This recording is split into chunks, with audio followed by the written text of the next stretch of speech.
Ah, il faut qu'on parle. Hamilton a-t-il fait le pire choix de sa carrière en Formule 1 en choisissant de rouler pour Ferrari en 2025? Si vous regardez la Formule 1 comme moi, vous êtes en train de constater que Mercedes progresse alors que chez Ferrari, il ne se passe rien. Si on ajoute à cela les prédictions de performance des moteurs de 2026, on peut logiquement commencer à se poser des questions sur cette signature. Avec un peu de recul milieu d'année 2024, on peut maintenant beaucoup mieux analyser ce choix, ce qu'on va faire ensemble. Et vous allez être surpris, mais je pense qu'il a fait le bon choix. Reste jusqu'à la fin pour en savoir plus. Spoiler, tu vas être surpris.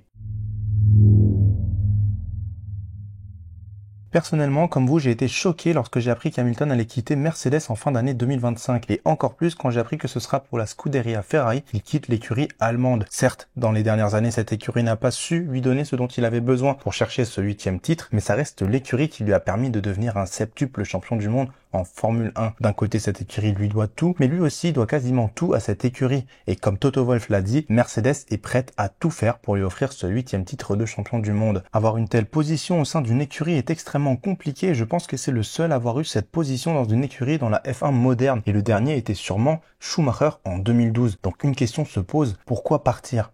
Pour comprendre la descente aux enfers de Mercedes, il faut faire un petit retour en arrière. Nous sommes en milieu d'année 2021 et il faut faire un choix. Mercedes et Red Bull se battent avec tout ce qu'ils ont pour les deux championnats, mais il faut soit continuer à investir dans la voiture 2021 pour remporter les deux titres, ou dans la voiture de 2022 pour assurer la transition dans la nouvelle génération de monoplaces. Alors que Red Bull s'oriente vers l'année 2022, Mercedes décide d'aller all-in et ira chercher ce titre de champion du monde constructeur. Quant au championnat pilote, alors qu'Hamilton avait la meilleure voiture, le destin en a décidé autrement. Ça y est, Mercedes est champion du monde constructeur pour la 8e fois d'affilée et maintenant il faut penser à l'année 2022. Et c'est là que les emmerdes commencent.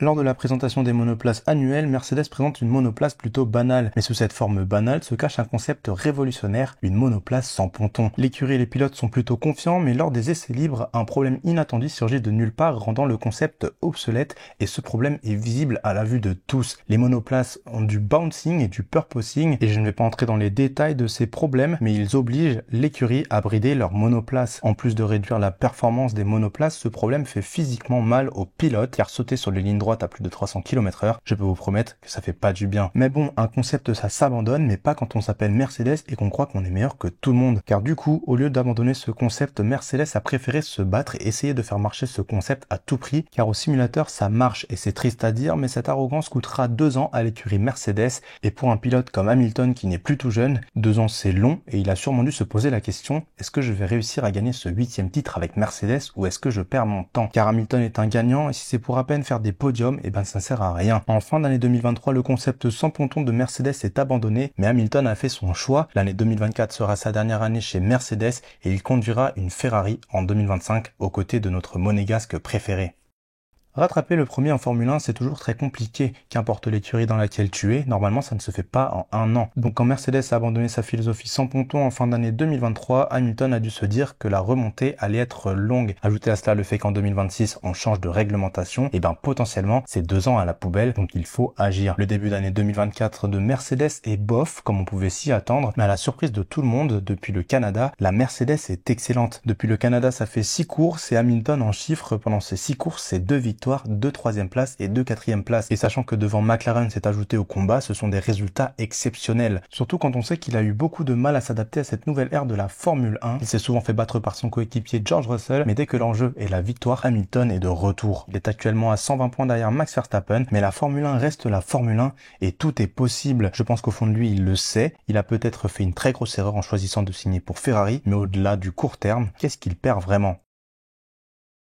Qui dit 2026 dit surtout une nouvelle réglementation, des monoplaces qui sont censées mieux pouvoir se battre et ainsi offrir plus de spectacles. Un autre gros changement sera ce qu'il y a sous le châssis, car ce changement de réglementation contient aussi une nouvelle unité de puissance, moteur plus partie électrique, qui jouera un rôle beaucoup plus important. Mais le but principal de ces changements est bien sûr de mélanger l'ordre sur le plateau et remettre les compteurs à zéro. Est-ce que ça marche vraiment? C'est une autre question. Mais tous ces changements créent tout le temps beaucoup de chaos et c'est la chance pour les pilotes de choisir la bonne écurie pour potentiellement dominer sur plusieurs années. années, comme Vettel, Hamilton ou Verstappen l'ont fait précédemment. Qui sera le prochain? C'est la question que tout le monde se pose et les écuries, elles essaient de recruter les meilleurs pilotes pour avoir le meilleur paquet pour prétendre au titre. Hamilton, lui, fait bien sûr partie des meilleurs pilotes et quand il a annoncé qu'il allait partir pour Ferrari, personne ne s'y attendait. Les premières rumeurs, elles, par contre, disent que Mercedes aura la meilleure unité de puissance et c'est carrément devenu un argument de négociation pour les écuries clientes comme Williams et prochainement Alpine, ce qui a déjà placé Mercedes comme favori pour l'année 2026 et là se pose la question, Hamilton a-t-il fait une erreur?